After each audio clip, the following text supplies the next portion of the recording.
You wrote an article about a potential breakout candidate for the Browns, Jeremiah Owusu-Koramoah.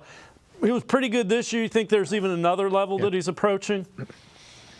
Yeah, that's kind of the way I was looking at it, right? Like you could make an argument that this year was kind of his breakout season, but I think the way I'm looking at it is that there's still, I think, some untapped potential there for him. And then the main reason for that is that we didn't really see him become a consistent full-time starter until about week 10 of this season. He was averaging just 65% of the team's defensive snaps prior to that point. And there was a lot more focus on kind of a heavy rotation at the position, but after that week 10 mark, there was a lot more, Jeremiah Owusu-Koramoah in the lineup. He was averaging about 86% of the defensive snaps the rest of the way. He also finished as our 20th highest graded linebacker on the year.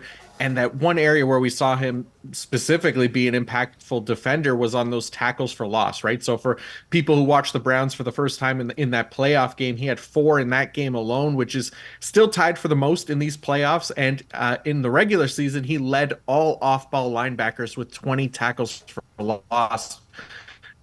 Which is the league, doing so on just 76% of the defensive snaps this season. So I do think that there's room for him to kind of continue being more of an impact player going forward. And hopefully we see him or we see Jim Schwartz continue to deploy him in the way that he did in the latter half of the season and into the playoffs, because I think there's still a lot of potential there for Owusu-Koramoah. Yeah, and you would expect the defense in year 2 would be, it's first year of a defensive coordinator in the system, so you would expect a step forward.